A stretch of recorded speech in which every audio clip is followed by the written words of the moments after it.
Hi, everyone, and welcome to a Blue Wave Rising with Blue CD2 New Mexico. We're so excited that you all could join us this evening. My name is Lynn Trojahn, and I'm your moderator for the night.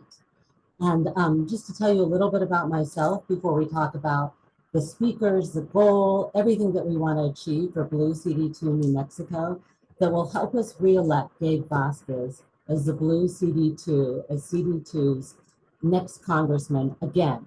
This would be the first time that this would happen for a second term since the 1970s. So we're really excited about having you here to help us fundraise. So a little bit about me. I'm a happy wife of 35 years. My daughter is 33 years old, and she's a brilliant scientist and engineer at Sandia National Labs. And I'm a joyous grandmother of an almost 3-year-old who's just so spunky and smart. My family is a family of matriarchs and women. And instead of saying amen when we have a prayer or make a point, we say women, because that's what we're all about. We are just so for women and making a difference for women and all of our freedoms. I'm also proudly from a New Mexico multi-generational Democratic family, and I'm an Albuquerque, New Mexico native. Although I don't live in CD2, the whole state and Blue CD2 is kind of a love letter to my state of New Mexico. I'm also a joyous fundraiser. I love asking for money. It is something that I've been doing now for 40 years. And I couldn't be more pleased to be fundraising for Blue CD2 New Mexico. It is something that is near and dear to my heart, as you've heard me say. And I've had amazing mentors in fundraising, like Lynn, who wrote The Soul of Money, but also Rochelle Williams, who's the founder and CEO of this organization and has made such a difference, having me think about how we have to put it all out on the field and make sure that we contribute now so that all of those offices that we want to see be blue will be blue. So tonight is a night of celebration. We've already raised $10,000 toward our $20,000 goal for this evening. So 10,000 to go, which I know that we can do. And in making sure that Gabe wins, as well as Vice President Harris and Governor Walz, we want to make sure that we bring in reluctant voters. And since we've done such a good job of raising money over this year, we've been able to pay for so much.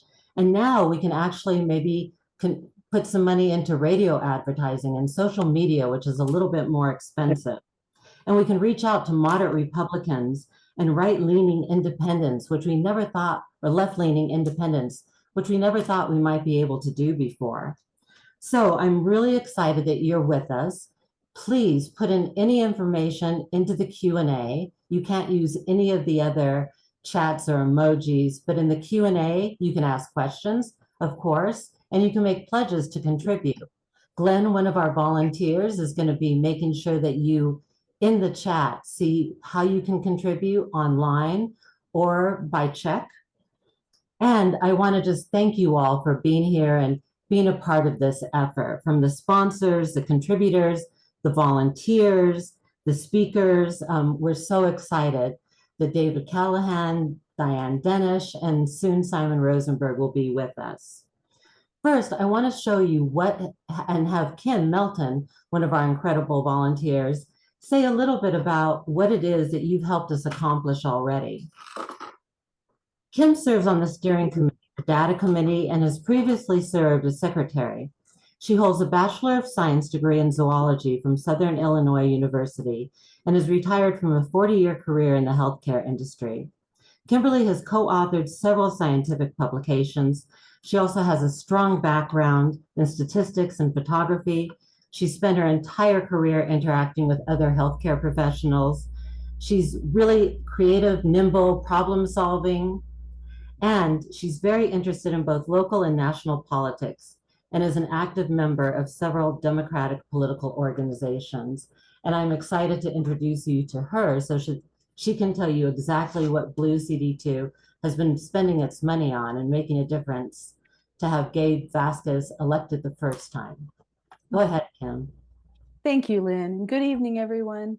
I'm going to first tell you all about Blue CD2 New Mexico, what we have done, and how we did it. Then I will introduce our first speaker.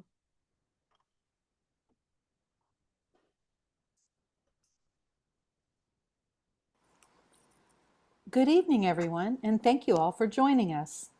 We have an inspiring story to share with you, and 3 amazing information warriors who have donated their time to help us raise the money it will take to make a difference in a very tight race in a very vulnerable district. Gabe Vasquez is under attack from MAGA dark money, and holding this seat is crucial to flipping the House, which we simply must do. So let's get to it.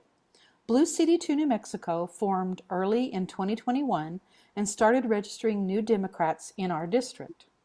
When Gabe Vasquez declared his candidacy, we worked to activate infrequent voters using successful multi-touch strategy that got almost 7,000 reluctant voters to the polls for him in 2022. Now we need to do it again. Blue CD2 New Mexico is an all-volunteer federal PAC focused exclusively on this district. CD2, shown in yellow, is one of the largest congressional districts in the country, bigger than the state of Pennsylvania, and it's very rural. New Mexico's a blue state, but this is historically a very red district. Since 1980, it's been in Republican hands except for 3 one-term Democrats.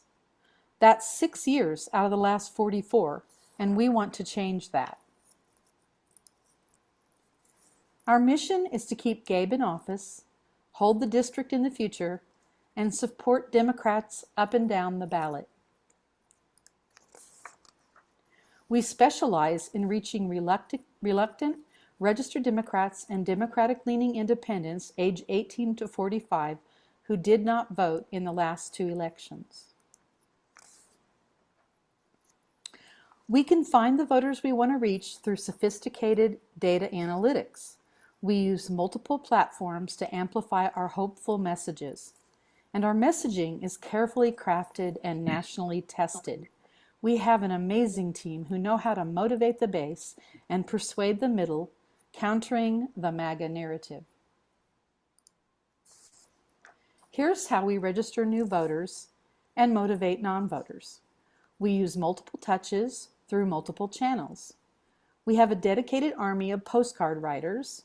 We use digital programmatic ads delivered by geolocation, social media ads, micro-targeted texting, strategically placed billboards, radio when we can afford it, and our website to reach and motivate these new prospective voters and previous non-voters. Here's what happened as a result. We registered 5,000 new Democrats and Democratic-leaning independents, and we moved a total of nearly 7,000 non-voters to the polls in 2022. Gabe won by 1,346 votes. So now Gabe's House seat is one of the top 5 Republicans are targeting to take back, and lots of dark money is pouring into this race. Your donations tonight will make sure Gabe holds this seat. We will stretch the dollars you donate until they squeak, and this is perhaps one of the most remarkable outcomes. We had this impact at a dramatically lower cost than most organizations that work to register and turn out voters. That cost is typically between $200 and $400 per voter. We spent only $8 to get a reluctant voter to the polls and $18 to register a new voter. One of the ways we touch people is through our website, and I just have to say, it is awesome. We're so lucky to have such skilled marketing, graphics, data, and messaging professionals on our volunteer team. Our website educates. We have an interactive map that tracks the federal dollars coming into the district from the American Rescue Plan Act, the Inflation Reduction Act, and the Infrastructure Bill. And a mere click tells what those dollars are funding in each county in our district. We publish this information in our Good News campaigns. Our website motivates. Everything we do is coordinated to drive traffic to the website, which is rich with information and messaging resources.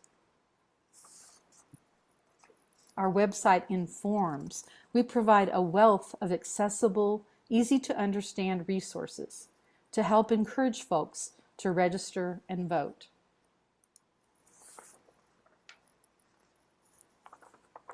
We have so much more to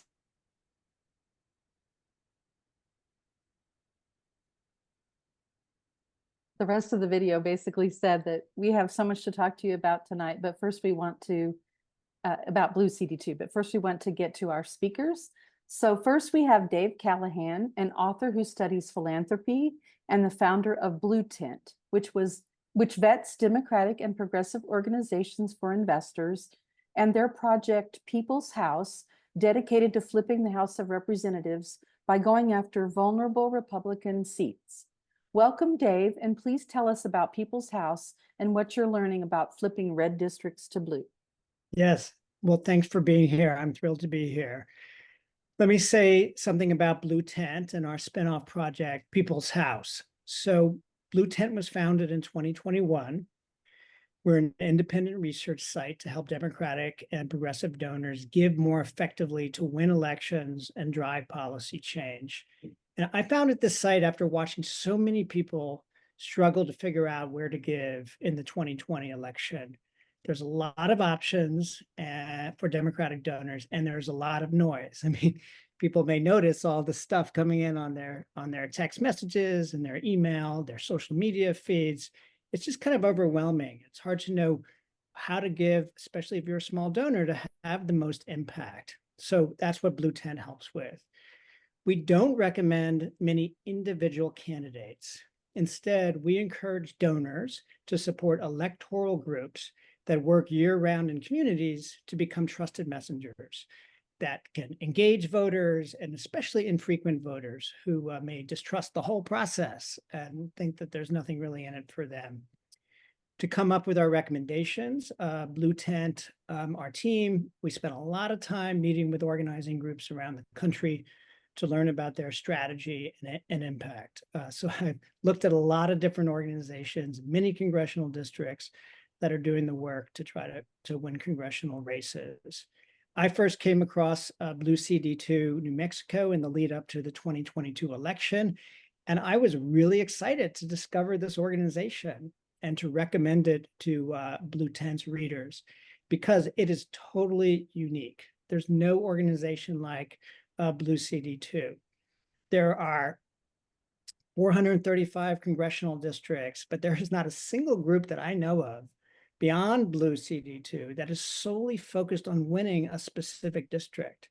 And as we just heard and saw in 2022, that kind of laser focus can have an enormous impact on a very close congressional race. There's no question in my mind that Blue CD2 made the difference in flipping this district, which was one of the closest House races in the country. I mean, as we heard, around 1,346 votes. That's less than 1 percentage point. And since 2022, I've become even more convinced that Blue CD2 is doing something unique and important in efforts to engage and educate voters. I think its approach offers a model for how Democrats can win control of Congress this year and then keep control going forward. So let me just say a little bit more about that. So after the 2022 election, when Democrats narrowly lost control of the House of Representatives, Blue Tent began looking more closely at congressional races and what we could recommend to donors. And what we found is that the Democratic Party has no real long-term strategy for winning and then holding the House. Instead, the approach is more like a game of whack-a-mole. Every 2 years, party operatives and super PACs, they study the polls, they take stock of what House seats are in play, and then they scramble and pour all these last-minute resources into winning these races, often just in the last couple of months or even in the last few weeks. I don't think it's a great strategy, and 2022 shows why. So in that year, Democratic donors gave $750 million for U.S. House races. the vast majority of spending in key races went to television and digital advertising aimed at swaying a very narrow slice of undecided likely voters. Very little went to engage and turn out voters or to change really who's voting in these congressional districts. And guess what? Voter turnout was abysmal in many districts in 2022. And that was particularly true in California and New York, both blue states with a large number of competitive races that year and this year. Ultimately, in 2022, Democrats lost control of the House by just 6,675 votes spread across 5 districts. So that's right. We got MAGA Mike and the rest of the Chaos Caucus because Democrats fell short by fewer than 7,000 votes. Gosh. Oh, So that's to me, ridiculous. yeah, it's a crazy statistic, and it just goes to show how narrowly divided the electorate as it's configured now is. And to me, the moral of this heartbreaking story from 2022 is that voter turnout is an all-important factor in winning House elections.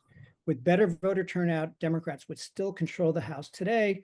And if we want to flip the House this fall and create a firewall against MAGA extremism in the worst case scenario that we lose the presidency and the Senate, if we want to do that, and that all important goal, we will need to drive strong voter turnout in competitive districts, as well as persuade undecided votes.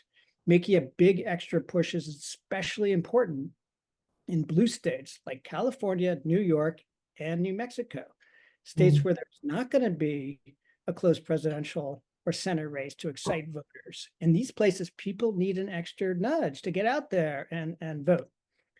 And I want to just take a moment to underscore just how profound the voter turnout problem is in many congressional districts. In New York State, for example, Republicans flipped 4 House seats in 2022. Registered Democrats outnumbered Republicans in most of these districts, but voter turnout was weak. About 1.1 million eligible citizens did not vote in just those 4 House districts in 2022. Same story in California. 1.5 million eligible voters in the state's 5 most competitive districts did not cast ballots. In some of those districts, turnout was below 40%. So that is a lot of people on the sidelines of our democracy, in very consequential high stakes. Who controls the House of Representatives? And we can see something similar, unfortunately, in CD2 in New Mexico. According to the Census Bureau, there are 491,000 citizens who are eligible to vote in this district. But in 2022, only about 200,000 of them voted. Nearly 300,000 eligible citizens didn't vote in CD2. These numbers were better in 2020, a presidential election year, but even so, turnout was below 50%. I haven't done an analysis of who did and didn't vote in CD2 in the last 2 elections, but I don't think that the findings would be very surprising. Those who don't vote are disproportionately non-white, they're young, they're low income. One analysis found that just 20% of young people aged 18 to 29 voted in New Mexico in 2022. Another analysis found that only 42% of Latinos in New Mexico voted in 2022, which is well below the state's overall rate that year. And about 250,000 eligible Latinos in New Mexico were not registered to vote in 2022 at all. Of course, we know that when young people and Latinos do vote, they tend to heavily favor Democrats. In 2022, Latinos voted Democratic in New Mexico by an 18-point margin, according to exit polls. Young people voted Democratic by a 13-point margin. So again, turnout is key. But here's the thing. Most congressional campaigns do not do a good job of registering, engaging, and mobilizing voters. Most of the resources of these campaigns go to ads with a focus on winning over a small sliver of undecided likely voters. That work is important, but it's not enough. And for a bunch of reasons, I don't think it's realistic to expect that congressional campaigns and the DCCC or the House Majority PAC can transform the electorate in a given district by bringing new people into civic life. That kind of work takes time and patience. And the most effective of this kind of work is done by organizing groups that are active year-round across multiple election cycles to connect with voters and build their trust on the issues that affect their lives. Remember, a huge number of Americans don't believe that voting will make any difference in their lives. That's especially true of people living in poverty or near poverty, young people. You need an organizing approach to reach these people. In short, to pull more people into civic life, to turn them into regular Democratic voters, you need organizations like Blue CD2. This group is in the fight for this district for the long run and not just one election. And that long-term approach is key when it comes to competitive districts. The challenge for Democrats, it's not just winning one election, it's holding the seat in the future, making sure it doesn't flip back to Republicans and just go swinging back and forth. There are only about 40 competitive districts in America right now. If donors make the right investments in these places to engage voters, can not only flip the House this year, but we can lock up control for years to come. And I don't think that there's any better place to support that kind of important work than in New Mexico and donating to Blue CD2. So thank you. Thank you, David. That was so inspiring, and it really helped to solidify why it's so important that people get involved with Blue CD2. I'm so proud that you talked about how unique we are and what a difference we're making, and we're that unlike any other organization of our kind in a state of our kind. And as a very rural state with 1.9 million people and the fifth largest landmass state, there is a lot of rural areas, especially in CD2. So thank you for, again, just having me know this is why I've been a part of this since June 2022, helping to contribute and raise in the 6 of these events that I've moderated or co-hosted or hosted, almost $80,000 or more than $80,000. And what I know is that given it's only $8 per vote, that is 1,000 votes that I've helped bring in for Gabe Vasquez, as well as up and down the slate, and create a generational and systemic change here in New Mexico. I know that you might have questions for David, and we're going to be having a question and answer period from 6:48 to 6:58. So stay on board, write in your questions, and we'll be able to answer those questions and have David speak to them, as well as Simon and Diane. This is a fundraising pause, and it's a fundraising pause for action. We started at $10,000. We've now raised $11,688. Amazing. In just, minutes, all of that has been raised. So I want to provide a challenge. I'm going to contribute even more than what I've contributed so far toward this event and toward the 10,000.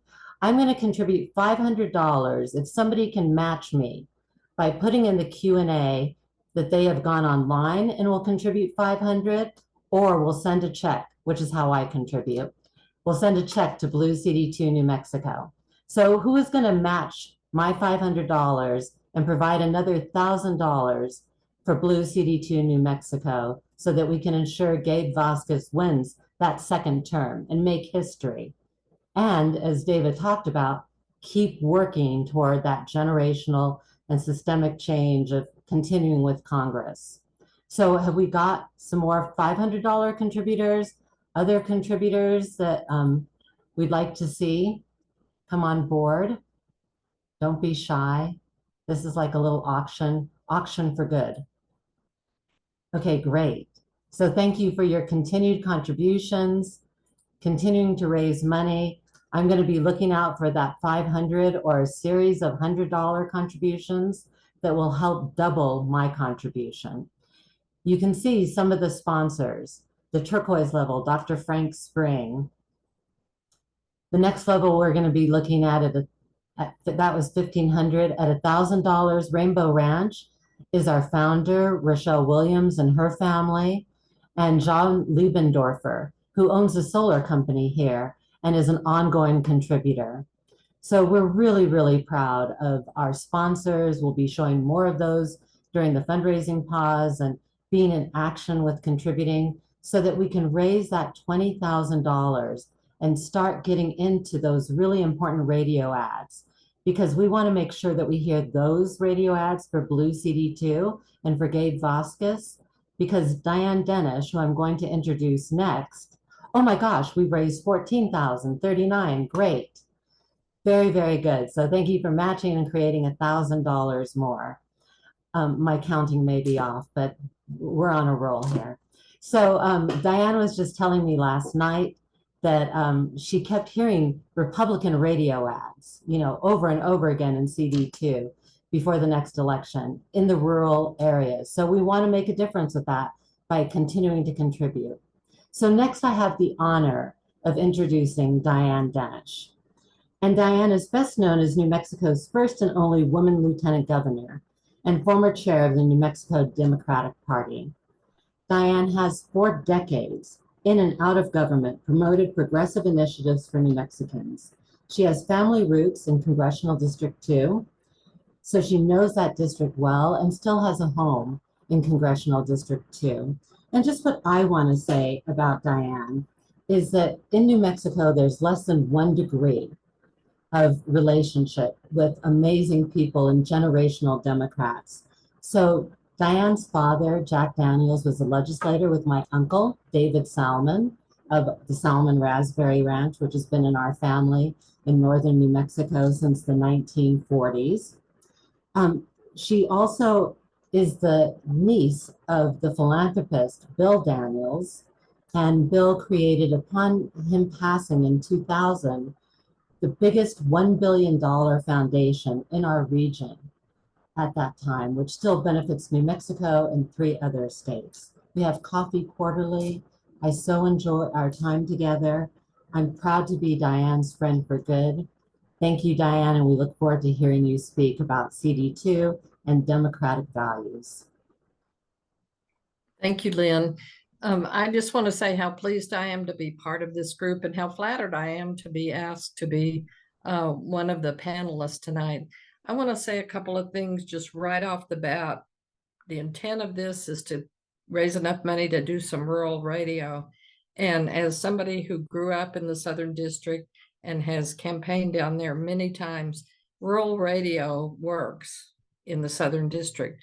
There are people, some of them on this call, who drive long distances in between places, and they still listen to rural radio.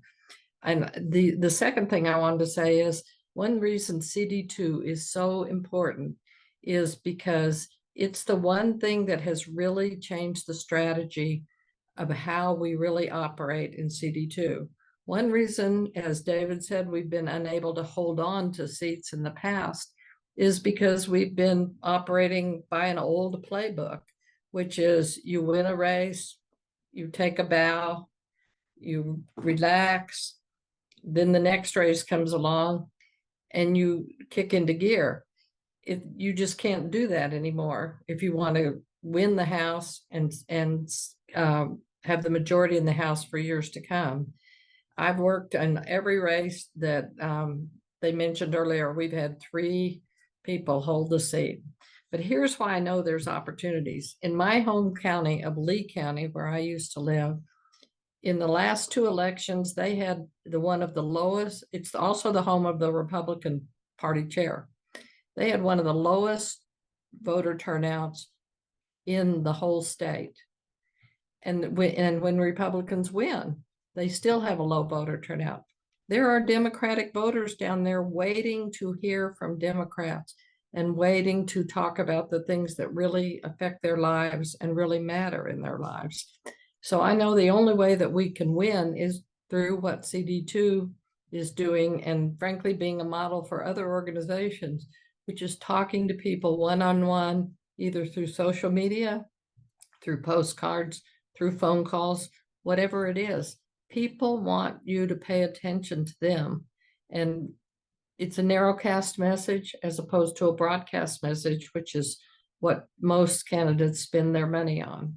which is broadcast television, broadcast social media in some ways, but not very targeted social media. So I know that there are opportunities, you know, in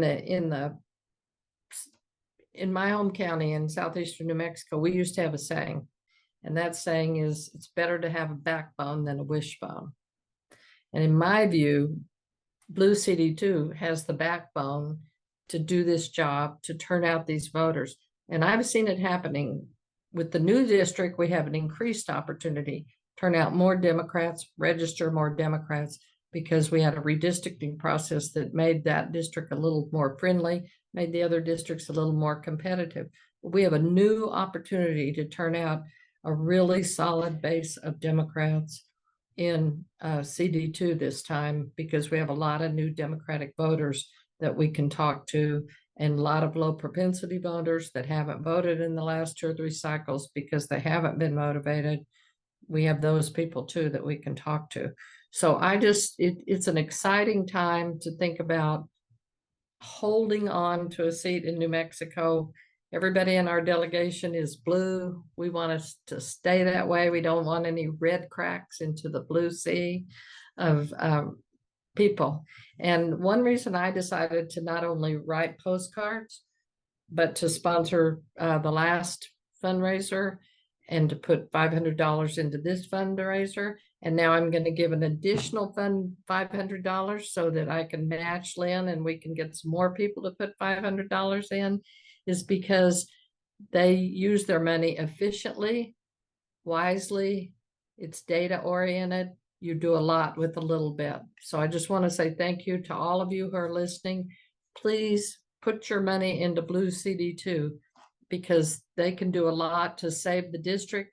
And I can tell you, if we save New Mexico CD2, we can not only keep the seats we have, we can take back the House.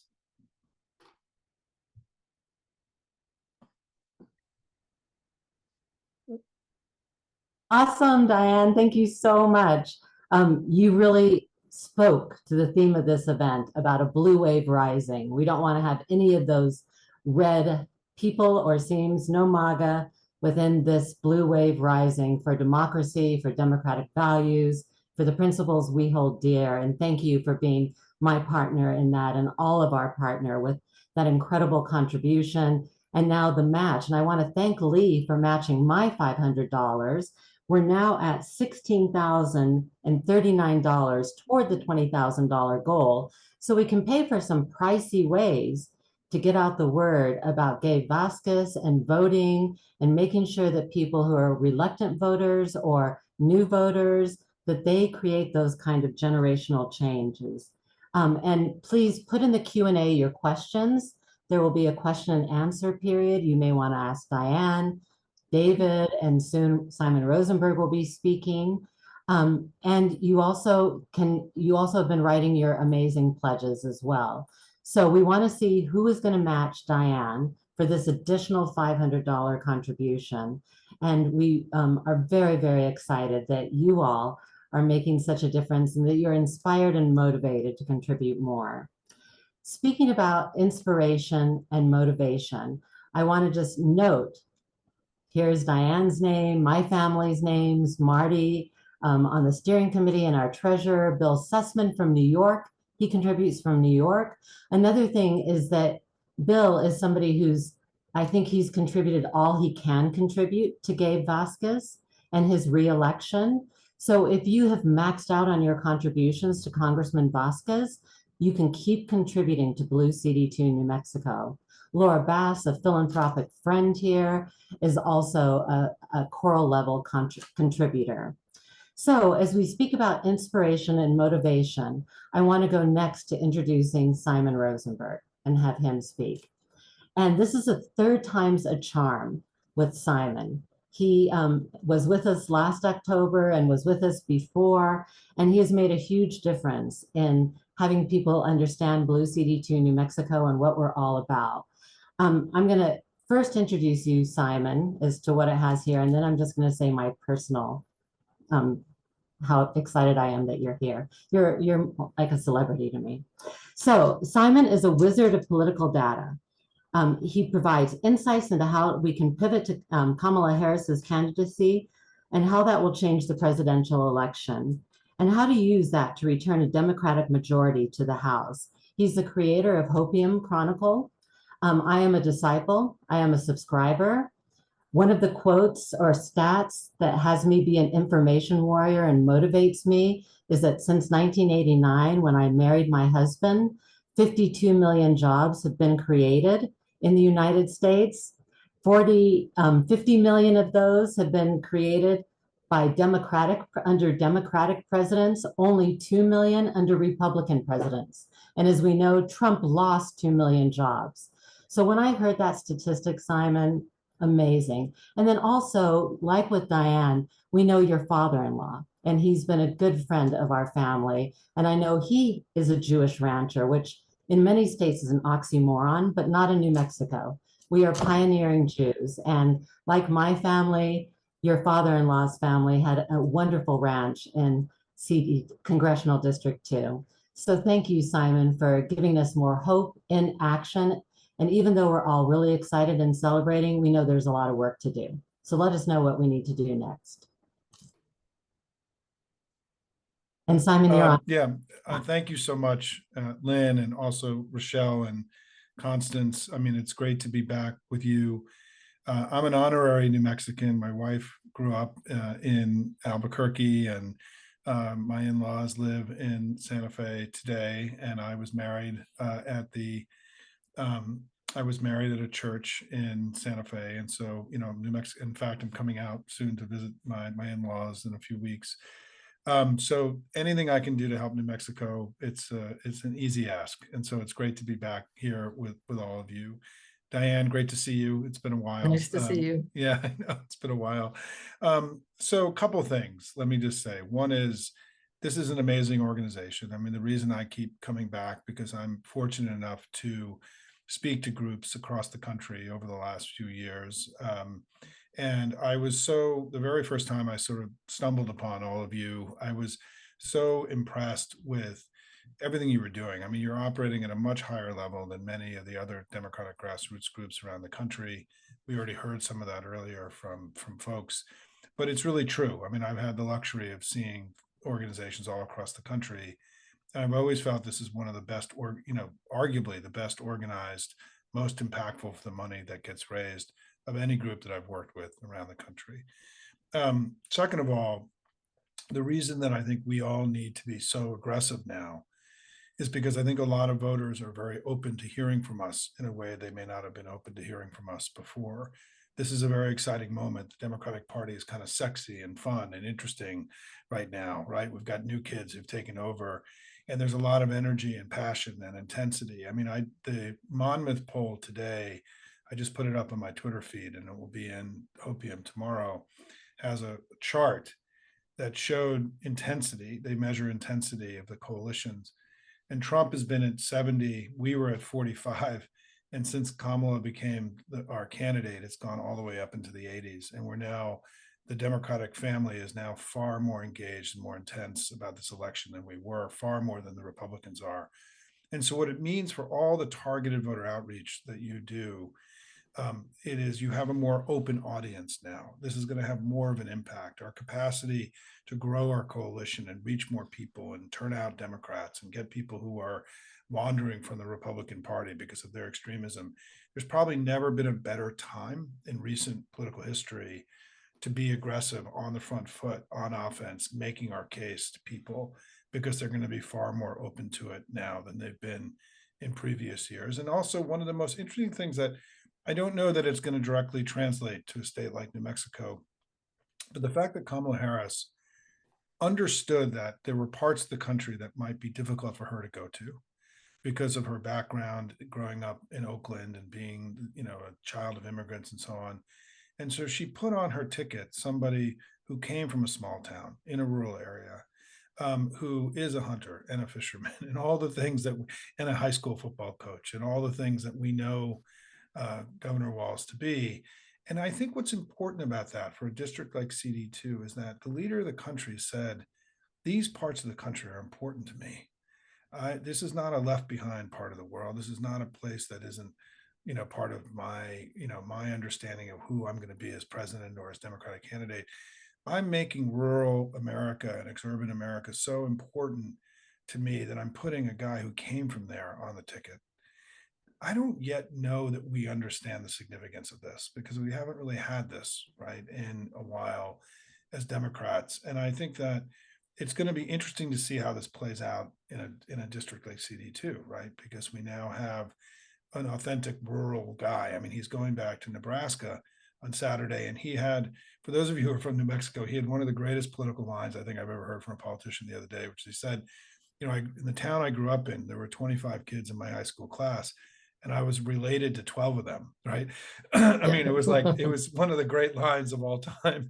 And so I think that our party now is honoring rural places in a way that had been difficult for us to do before. And I'm interested to see how it plays out in a district like this.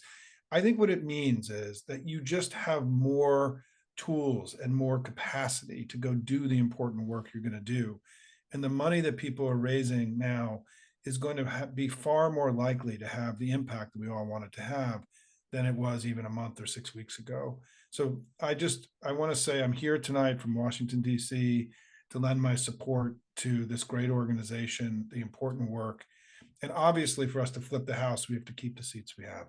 That's job number one. And that's the work that you're involved in. I've been working with candidates all across the country.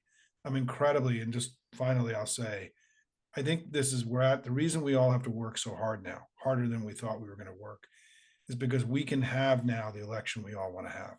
We can win the presidency, keep the Senate, flip the House. This is within our grasp. We are leading in the national polls. Trump is fading and acting like a crazy man. And, he's unfit and unwell. And so I think what it means is that we're now not playing to catch up, we're playing to win. And the joy and the optimism and the love of country that we're seeing coming out from this ticket is a far more powerful place to be operating from than a place of fear and worry. And so it's an exciting time to be a Democrat. So let's be as loud as we can be. Let's be as aggressive as we can be. Provide this great organization with the resources they need to go do the important work that they know how to do, that they've already done. Because we will get much further because of the environment than we ever could have imagined. And so this money you're raising will really make a big difference. And so thank you all for being here. It's wonderful to see everybody again. And anything I can ever do for New Mexico, just twist my arm. Thanks, everybody.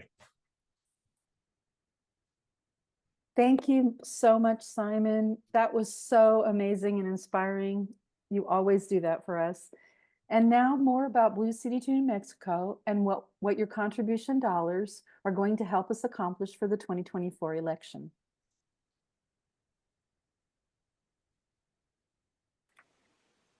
This November, we want to double our impact. So far this year, we've done the Good News campaign in the spring, and we're currently in the voter registration campaign, reaching 18,000 prospective new Democrats. And we're about to pivot to getting out the vote. With the Spring Good News campaign, we reached 15,000 infrequent voters with information about the benefits that come from electing Democrats. The Good News campaign increased our web traffic by more than 6 times. And with our summer voter registration campaign, we are registering new Democrats now and up until the election. For our fall Get Out the Vote for Gabe campaign, our plan is to educate about how Project 2025 impacts them with our proven methods. We have 2 audiences for this campaign.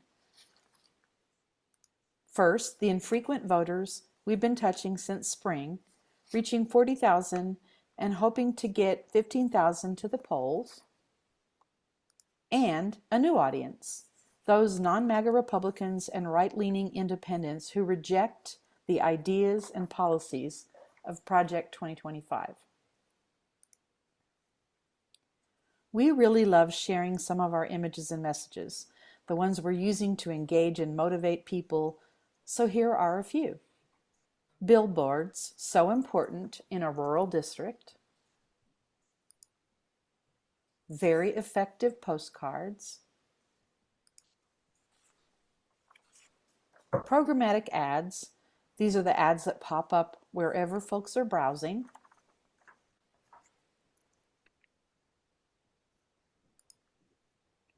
Social media ads to pinpoint our audience by zip code and on college campuses. Radio ads.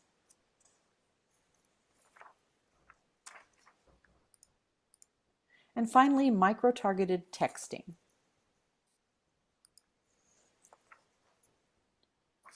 For our rural down ballot initiative, holding Gabe's seat is crucial, but so is holding the New Mexico House and Senate. We've identified 2 critical down ballot races in our district we can put resources into. House District 36, where Nathan Small won by just 400 votes last time, and House District 51, where first-time candidate Ashley Myers is running against MAGA John Block. Ashley came out of the gate with a win as a new activist in 2022 when she organized a petition drive to oppose Alamogordo's Sanctuary for the Unborn resolution. Here's how we're going to support these races.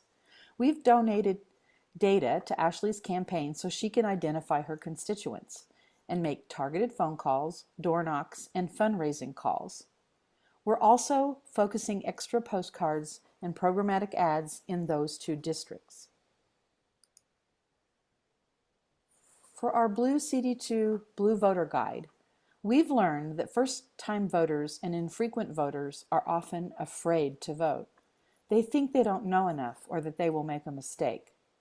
The Blue Voter Guide is a wonderful tool that really addresses this fear. You type in your address and it populates your ballot with information about the Democratic candidates who will be on your ballot. You can read about ballot initiatives, judges, candidate endorsements, and more. Blue CD2 New Mexico is contributing to creating a Blue Voter Guide for CD2. So right now, right here, your dollars can make the biggest difference and have a national impact by helping Gabe hold this seat.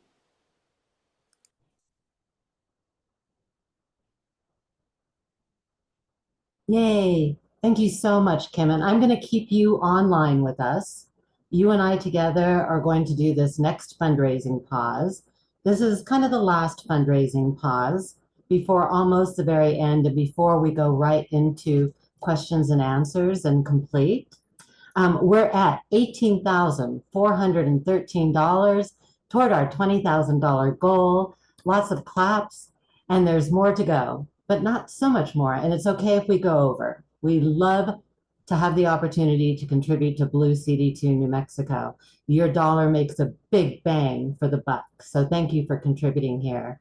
And Kim, like you, we're on committees. We're doing all sorts of work with contributing. All of us volunteers walk the talk by contributing, writing postcards, all of that. What is it that's really motivated you to contribute to Blue CD2? Well, my husband Glenn and I are both part of the data committee, and we're both recurring donors to Blue CD2 New Mexico because we know how passionate this organization is about protecting our democracy and how well spent our donations are. And anyone can become a recurring donor for us through the Act Blue link. We posted it tonight, and also we have it on our website. So, you know, we're both retired. We're, you know, we have a fixed income, but it's very important to us to do this donation because we feel so strongly about this organization. Thanks so much, Kim. And like Eileen, who is our first pledge in the Q&A, I'm going to contribute and pledge another $100. You really motivated and inspired me as well, you and Glenn as a married couple in this together. So thank you so much for that. So again, remember, in the Q&A, you can put your questions. You can also put your pledges. You can make a difference and say what you're going to contribute, either that you already have contributed or that you will send in a check to Blue CD2 New Mexico. So now we're going to go into our question and answer period with Marty Burt. And let me just tell you a little bit about Dr. Marty Burt. Oh, before I do that, I'm so sorry. I just am seeing. Don't do that so we can have the time to do the question. Okay, great. We'll have a little bit less on questions, but I didn't get to go over the courts level. So friends of mine in honor of me, friends of Constance, one of our great volunteers and co-chair of Blue CD2 New Mexico. Here's my mom, Dr. Frances Salmon Koenig.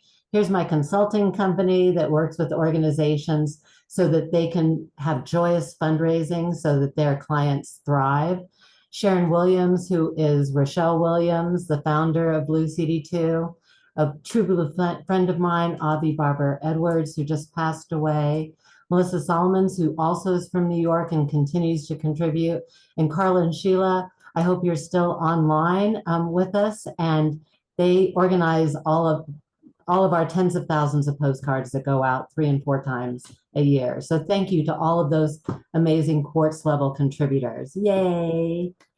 And so now I'm going to introduce Marty, and I'm going to, like with Kim, I'm spending a little bit of time because if you go to the bluecd2nm.org website and you look at our team, it's an amazing group of people, and we all volunteer. This is all a volunteer network. So Dr. Marty Burt, who is a PhD in sociology from the University of Wisconsin-Madison, who also taught at University of Minnesota, worked for the Minnesota State Legislature, and went to work for the Urban Institute in Washington, D.C. in 1978. She served as director of the Social Services Research Program there until 2009, directing research projects on programs and policies affecting vulnerable populations. Marty is a recognized national expert on homelessness and makes a difference with homelessness in every way that she can, with books, writing, and published reports. Since moving to New Mexico 10 years ago, and thank you for moving here, Marty, we appreciate that. Marty has been deeply involved in local and state politics as a Democratic Party ward chair and began working with Blue CD2 during the summit of 2021 and has been responsible for managing many of our successful postcard campaigns. So Marty, thank you for taking us through the Q&A with our incredible 3 speakers. Okay, well, there's one big question that has come up, and I would love to hear all of you address it, because our messaging committee, which is brilliant in general, but we are now faced with where should our resources go? Should they go to pushing the joy and the national, democratic scene and how much we want to make sure we support that and all that? Or should we be pushing Project 2025 and what it will do to us if it happens?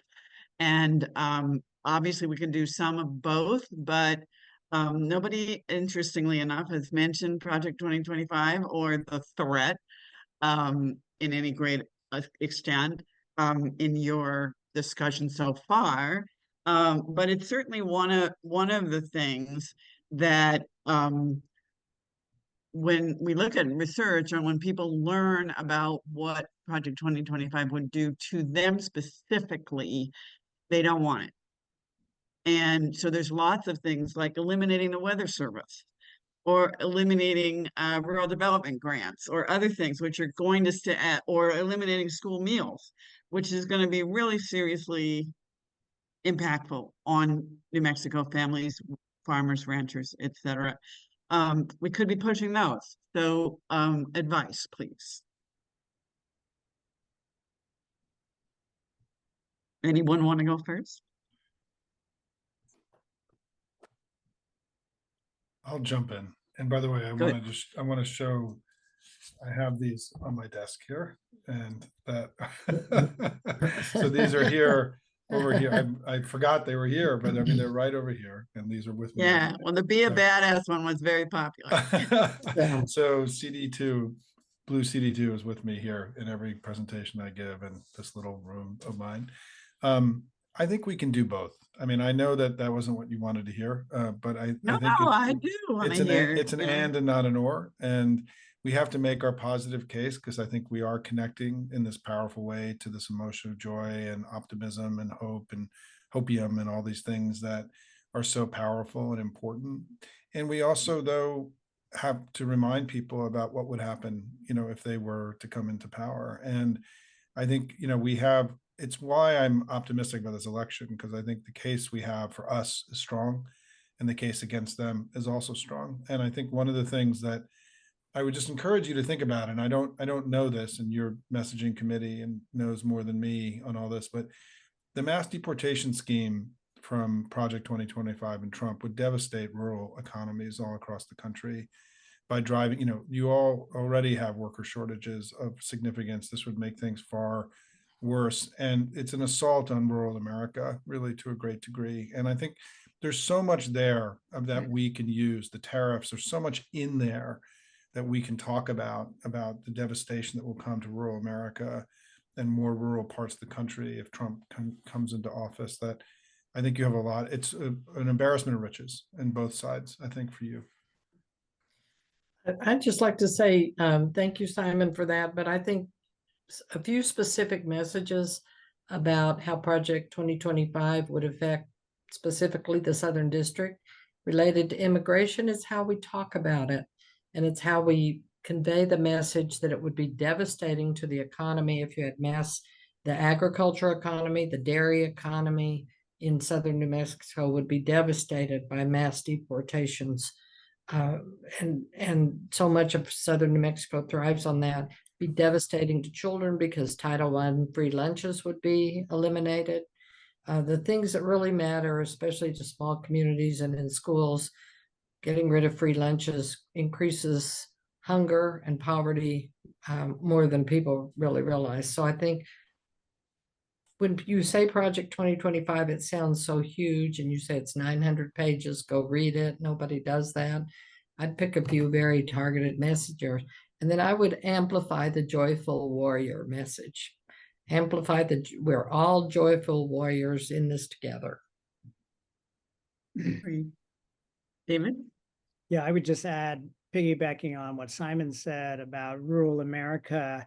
The Biden administration has done more for rural America than any presidential administration in history, and most people don't know anything about that. And there's a really, I think, exciting story to tell about Washington taking note of the struggles of rural Americans and doing something about it through the infrastructure bill and through other legislation, landmark legislation that they've passed. I mean, a big challenge in this election has been getting out the message of all the things that the Biden administration has done for lots of different parts of America, rural America just being one of them. And also on the cost of living, there's some great achievements for the Biden administration to talk about there. And we know that is, the economy and cost of living is the number one issue for voters. And if Harris and the Democrats can really at least pull even on this issue, as they seem to be doing, according to a recent poll through the Financial Times, then I think that will make a huge difference in terms of winning this election. Great. Do you have any? I was thinking specifically about farmers, but I wasn't thinking about the deportation in terms of the farmers. Just that we have so many undocumented people in New Mexico who are related to people who vote. That's another angle that hasn't specifically come up as much as the Weather Service and things like that, but it's definitely, rang a bell with me. So, Lynn, do you want to do, I don't really have any, there aren't really a whole huge number of questions. There were some specific questions about who we are supporting and how we're doing it. Incidentally, David, if you haven't checked out our website, those little orange dots, that's exactly what you were saying. That's what they do. They tell people in your county, that bridge that just got repaired, that road that you were always afraid to go down at night that just got straightened out, that has been fixed thanks to the infrastructure plan. Your daycare center was saved by the American Rescue Plan. All those things are there, and we've been doing that for almost 3 years now, to actually bring what it means to you down to people being able to click on it. We just have to get them to the website, which Yep. is a lot of what we try to do with almost everything we do. Well, I Anyway, have Lynn, checked I'm out the turning it. website. You I what? have checked out the website, and it's very impressive because that kind of information is not easily accessible for most congressional districts. And not only is it really a testament to what Democrats can do to deliver for ordinary Americans, but also remember, every Republican in the House of Representatives almost voted Voted against every single one of those. all this legislation that has made a really tangible difference in people's lives, and voters need to know that and hear that again and again. So Absolutely. thank you all Well, we so are much. wait, hold a minute. We are very lucky to have, as has been said, we're all a bunch of professionals who are retired. And one of those people is somebody who can go through all of this legislation, all of the agency RFPs and everything else. And he pulls that stuff out and he keeps it up to date. So it's really, I mean, we are really, really lucky. His name is Earl Buckley, and we are so lucky to have all of us with our different skills, which is one of the reasons I stay with Blue CD2, is we're an amazing team Thank you. and And that great is to such a work great, with. yeah, thank you, Marty. And that is such a great way to complete this. We're a little bit over time at 7 o'clock Mountain Standard Time. So thank you all. We're at about 19,000, just $1,000 to go. Now only about $800 to go to reach our $20,000 goal. It couldn't have happened with all of you. This amazing volunteer team, this incredible speaking team, these incredible voters and committed souls and individuals. And as Simon always talks about, life is better under Democrats. So go out there and help Blue CD2 wherever you are. Help Democrats get into office. And thank you so much. Joyful warriors. Here we go. Here we go. Thank you. Thank you. Good luck, everybody. Thank you, Simon. Let's celebrate. Thank you all so much.